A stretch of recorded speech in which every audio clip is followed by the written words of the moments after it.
This 39 Dunedin News Bulletin proudly brought to you in association with Alex Campbell's Menswear.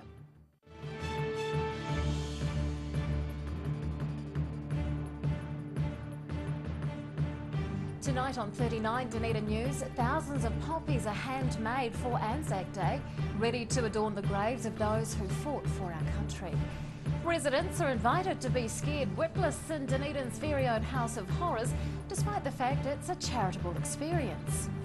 And an old tin shed becomes a science laboratory that'll be used to study food.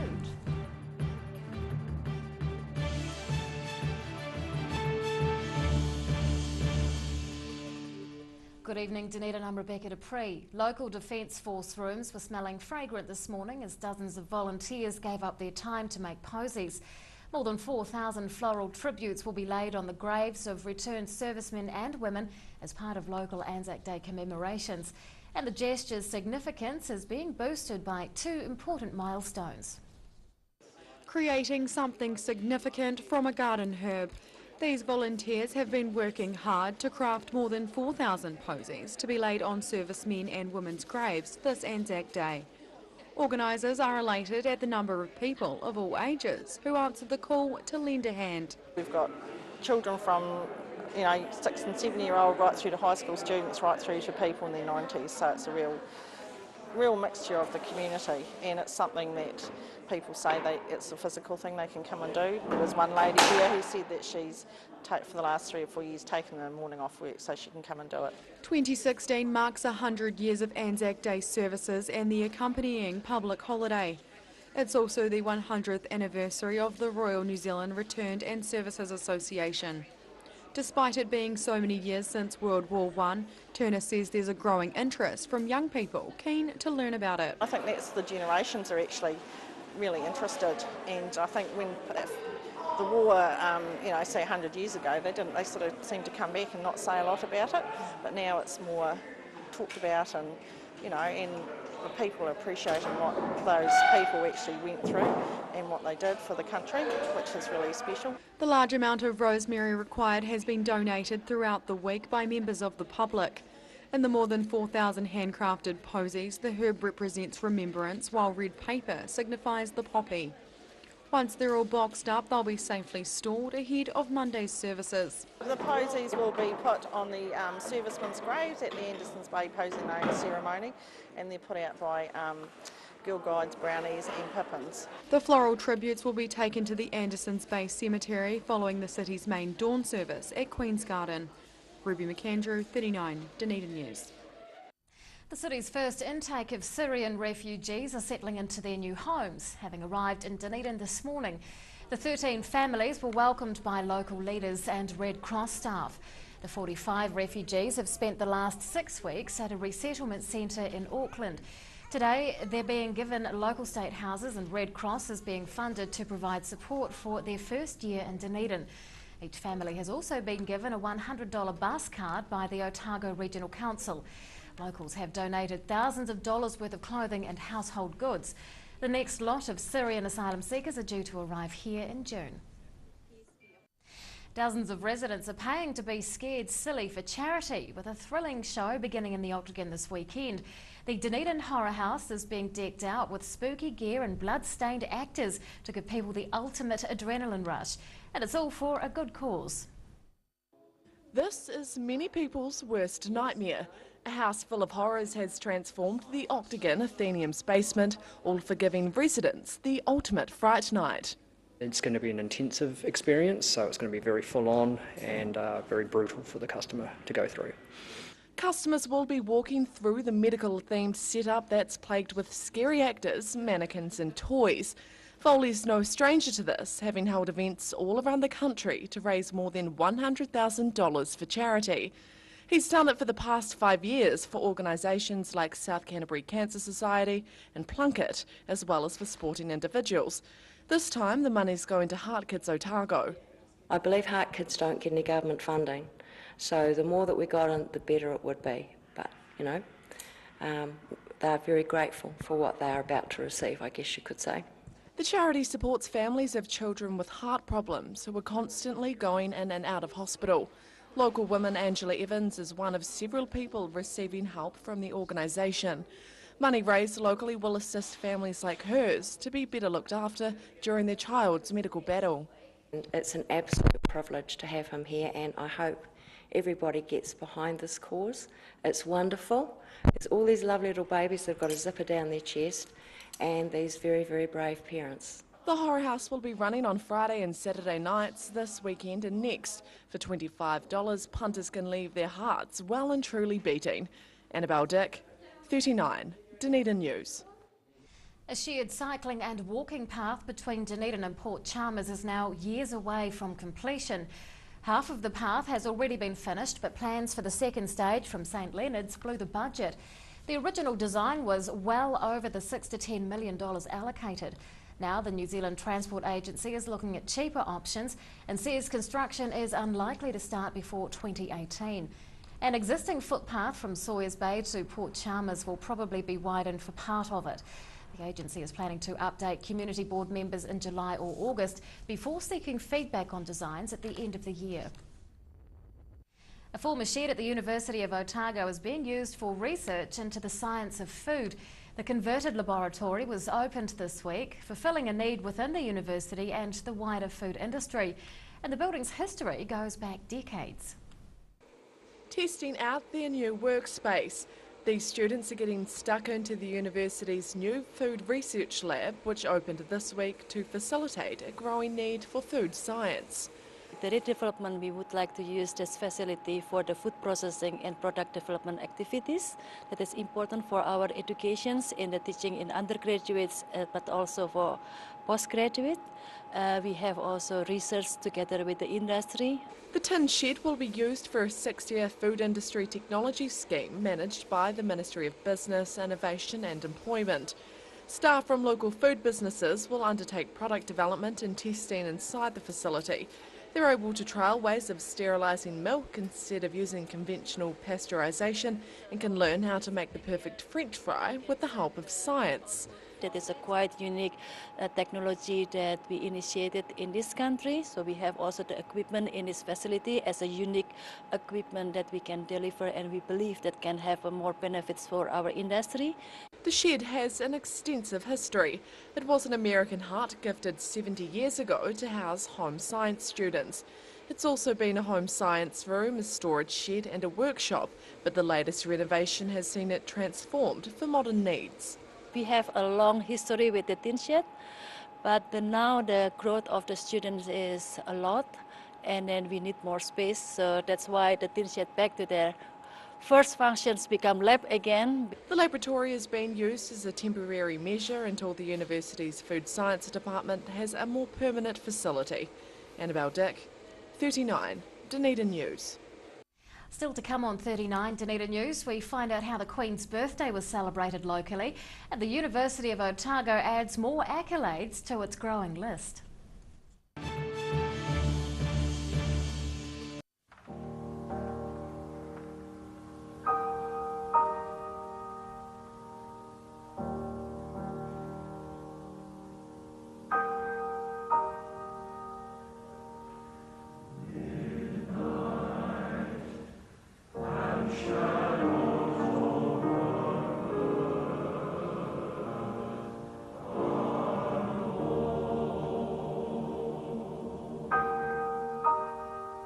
Far too much stock. Alex Campbell Menswear, South Dunedin. Don't let me bore you, but it's rock bottom.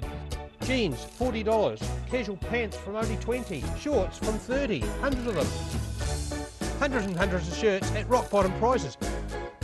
From $20. And knitwear from $50. That's rock bottom. Every reason, every season, we're proud to dress the region.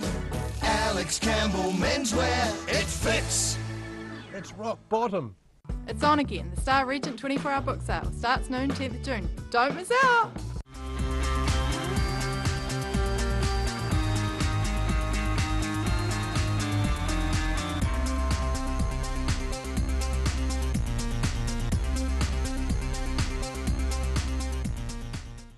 For professional, reliable and approachable service where your dream kitchen design can become an affordable reality, contact the team at Kitchens for Less. Call 455 9973 or visit us online.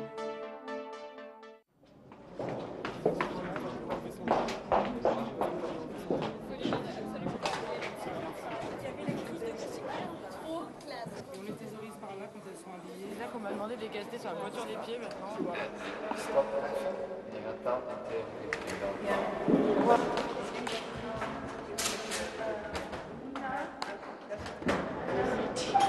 Oui, tu vas voir Marjolaine et le maquillage. D'accord, ok.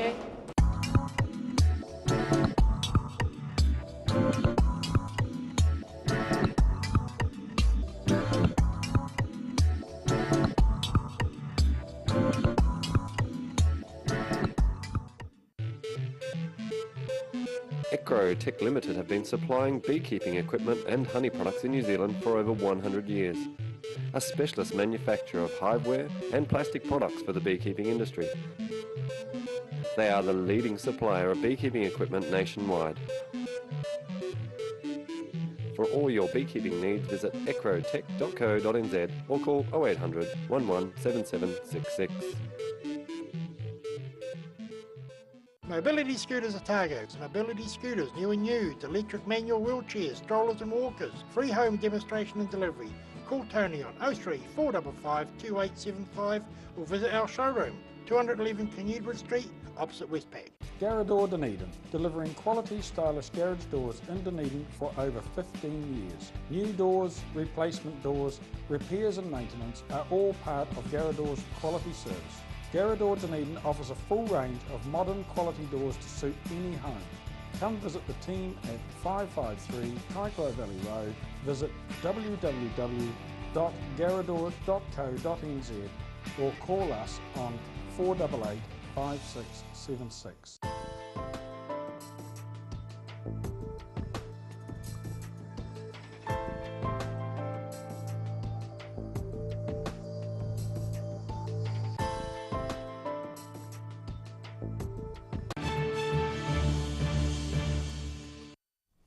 Welcome back. A local doctor's innovation for helping people with sight-threatening illnesses is sweeping the world using the latest technology. Dr. Hong Shen-Xiong has produced a world-first smartphone diagnostic kit, complete with attachable 3D printer. The free application performs a similar function to that of eye examination equipment worth $50,000. It's primarily for helping people in poor, remote communities with little access to healthcare. Already, over 200 kits have been sold globally and more than 2,000 people have downloaded the app. And on that note, let's take a look at today's financials. The NZX 50 has closed the day down 40 points, it's now at 6,866. The Dow Jones is down 114 points. And to the exchange rates, and the Kiwi dollar is up very slightly against the greenback and the yen. We are down against the Australian, the pound and the euro. Queen Elizabeth II has just turned 90 and local members of the Victoria League have celebrated with a concert and supper in her honour. The event was held last night on the Queen's birthday and League President Betty Rawlings is here to tell us all about it. Good evening. Good evening. How many people were at the function last night? About 80, which included members, guests and performers. Now, how did you honour the Queen's birthday? We honoured the Queen by arranging this concert, which included items representative of the United Kingdom, young and old, music, dancing, and when I welcomed guests last night, I was able to read to them the message I had sent, message of loyal greetings I had sent to Her Majesty and the reply from her chief clerk, and then I proposed a toast to her, which was honoured, followed by the playing of God Save the Queen. And after that, a magnificently iced cake was cut. And the cake would have done justice to any royal function. Is this the way you celebrate her birthday every year? No, actually, we don't include her birthday in our annual calendar. Oh. So this was a special one-off? Yes, it was, yes. We concentrate more on recalling Queen Victoria, after whom the league is called, and that is May the 24th. And this year, the High Commissioner, the British High Commissioner from Wellington is coming down, Mr. Jonathan Sinclair, LVO, as a special guest. In fact, he's making a special trip to come and speak to us. Now, what's unique about Queen Elizabeth?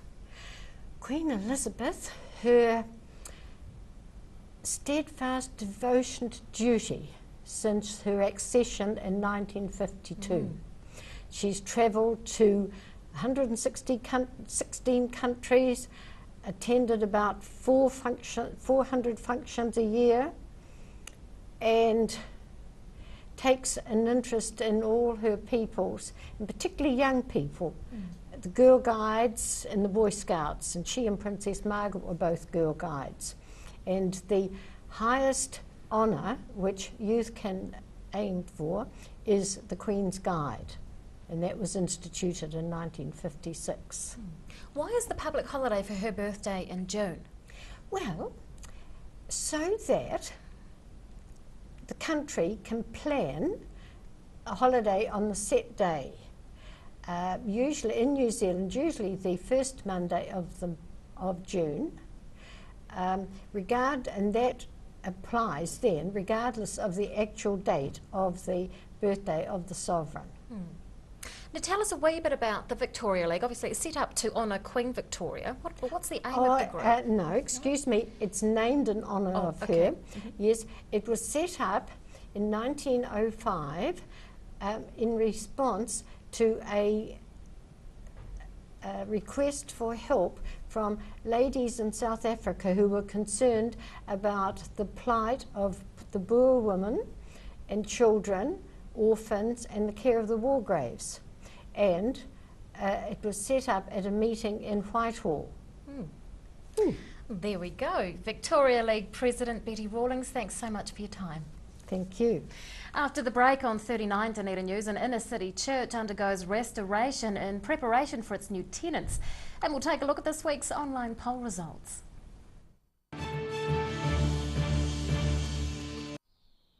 Sir Bob Charles, New Zealand's greatest golfer and still going strong. I'm sure that Sportsville was a contributing factor to my success, and I'll continue to use it. Sir Bob Charles Sportsville, a product so good he puts his name to it. Well, I believe Sportsville helps maintain your quality of life. Now being used by active men and women globally to support strength and mobility. It works for me. Sir Bob Charles Sportsville in the new all-black pack. Call now for the Sportsville special, 0800 502 402.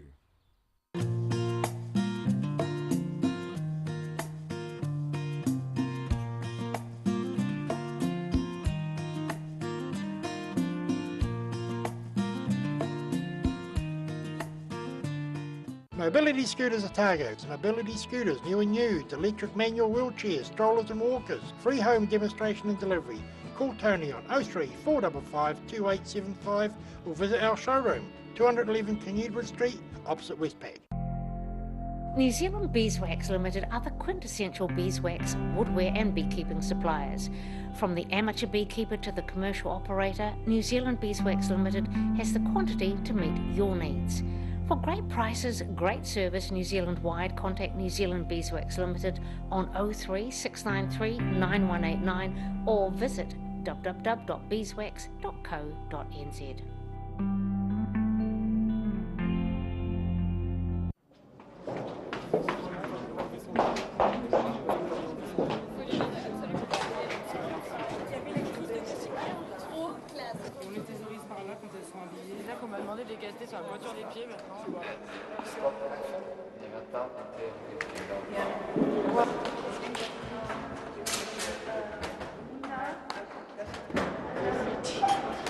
Oui, tu vas voir Marjolaine et D'accord, ok.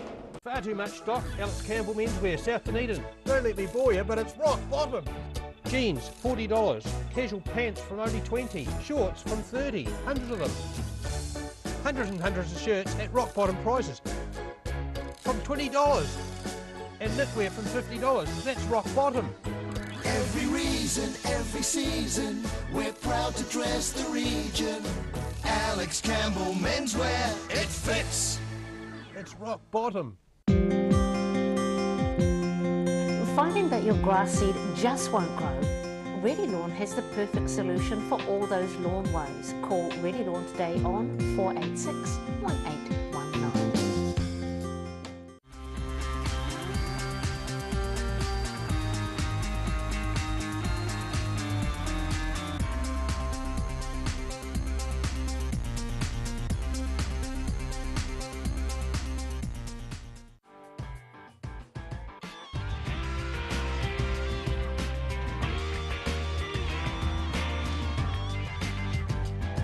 Tune in on Thursday for Motorsport Night on Dunedin Television.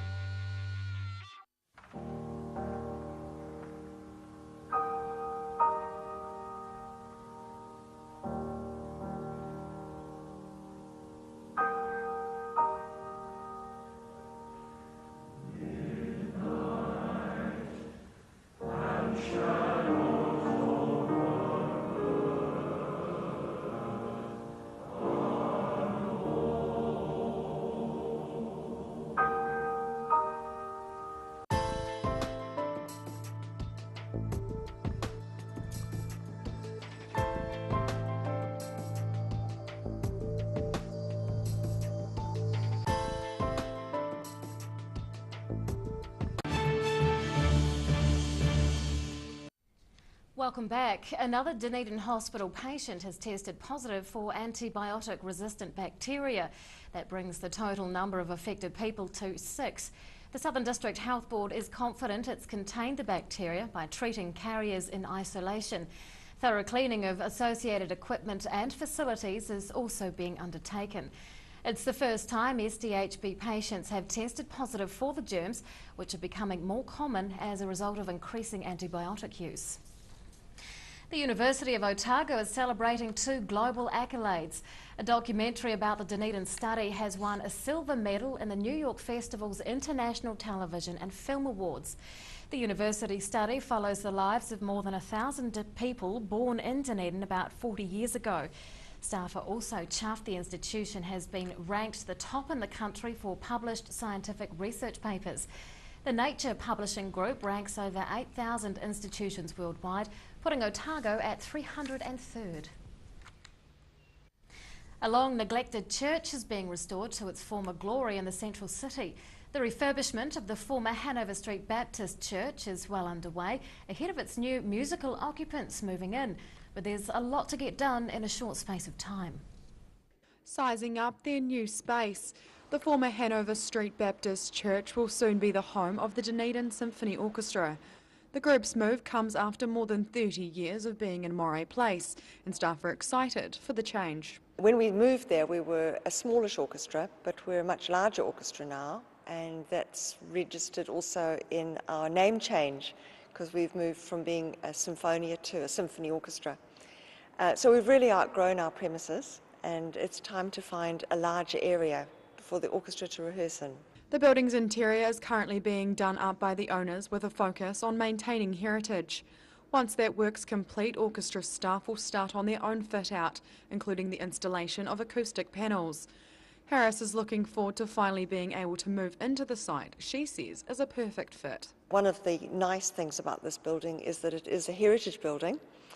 It's Category 1, and it's just so in keeping with the style of the orchestral work too. And I think a lot of people who know this church are so pleased that it's going to be used by the orchestra. Harris says there's been a significant amount of public interest in the revitalisation of the site, evidenced by a number of donations. The orchestra's total fit-out is estimated to cost around $300,000, a figure members are working hard to meet. We've done stage 1 of that, and very, very delighted with the public support. And stage 2 is the trust funding, and we're in the middle of that now, and stage 3 will be to sort of mop up the bits and pieces, and we might well be appealing for some public support for that too. Harris is confident the entire redevelopment will be complete by the end of June, when the orchestra will officially move. There are plans for a public open day later in the year to show off the site in all its revitalised glory. Ruby McAndrew, 39, Dunedin News. The government is planning to give authority on fluoridation to district health boards, taking it off territorial councils. That's supported by health professionals who want to see fluoride added to more of Dunedin's public water supply to combat tooth decay. This week's 39 Dunedin News online poll asked if you think that all public drinking water should be fluoridated. And it seems that most of you are in favour of that, 57% against 43% not in favour. It's been 100 years since the first Anzac Day services were held and the New Zealand RSA was formed. Thousands of locals are expected to attend commemorative events this long weekend. Next week's 39 Dunedin News online poll asks if you feel that Anzac Day is still relevant. Vote at our website dunedintv.co.nz. And now recapping tonight's top stories on 39 Dunedin News. Volunteers have been making more than 4,000 posies to lay on the graves of returned servicemen and women this Anzac Day. The Octagon Athenaeum is being transformed into a horror house for residents to pay to be scared, with money going to Hutt Kids Otago. And the University of Otago has turned an old tin shed into a food science laboratory for use by academics and business professionals. Well, let's take a look now at what's going to be in the weekend edition of the Otago Daily Times, and Deputy Editor Craig Page joins us. Good evening. Good evening, Rebecca. Yeah, obviously the fallout continues over the mud tank saga in South Dunedin, the report released earlier this week, and now there's a spat developed amongst councillors and Mayor Dave Cull. Hilary Calvert's had a bit of a crack at Mr Cull, saying he should be apologising to the people of South Dunedin and to staff, really. He seems to blame the staff for not informing him of the state of the mud tanks. He's maintaining that he's not going to apologise, and he's still laying the blame clearly at the feet of staff, so there's more to come on that in coming weeks. We've also got a follow-up with Dunedin hunter Tom Dodd. He was billed $60,000 a few weeks ago for starting a fire in the Waitaki Valley. Now the New Zealand Rural Fire Authority is having a closer look at that and may review it, so he may get a reprieve on that, hopefully for him. Weekend mix as well, and we've got a bit of an Anzac Day theme. We're looking at the Gallipoli campaign and just how many New Zealanders were killed during that campaign, and sport as well. The Highlanders tonight against the Sharks, looking to get back into winning form. We'll have full coverage of that as well. That is tomorrow's ODT. Thanks, Craig. Thank you. Time now for local weather.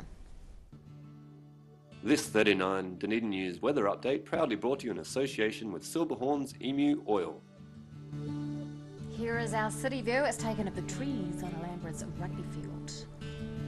Around the city at 3 o'clock today, 18 degrees for the central city, 24 for both the Gardens and the Tairī. To the situation, a cold front will move over the South Island tomorrow. It's followed by colder sou'westers, and those sou'westers will ease next week as an anticyclone approaches. To the forecast for some of the main towns in the lower south for tomorrow. Sou'westers with rain easing in Invercargill, Gore and Te Anau. Just a bit of rain around for Alexandra, a high of 13 there. And sou'westers with some rain for Queenstown, Oamaru, Wanaka and Twizel, all on 13 degrees. Unlucky for some. In Dunedin tonight, cloud increasing with rain developing before dawn. Tonight's low 9 degrees. Rain at first easing to showers tomorrow during the afternoon and clearing by evening. Becoming colder though, with fresh gusty sou'westers and a high of 13. And on Sunday, fine at first with strong westerlies, but a period of showers and colder blustery sou'westers will appear late in the day. Going for 14 degrees, my pick for washing day at this stage. And to the Otago Pallet Fire's tidal and fishing information. Low tide tomorrow morning is at 11:45. High tide follows at 5:20. And fishing conditions look good tomorrow, especially at around 2 o'clock in the afternoon. And that's all from the team here at 39 Dunedin News for this week. We're taking Anzac Day off, so we'll leave you now with some shots from the week that was, set to music by Prince. And we'll see you again on Tuesday. Good night.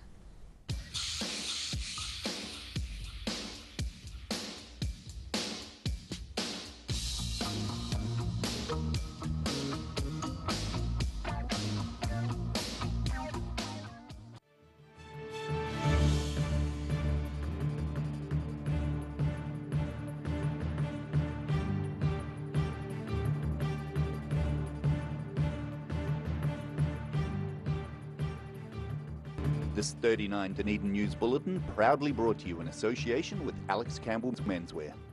Supporting local content so you can see more of New Zealand on air.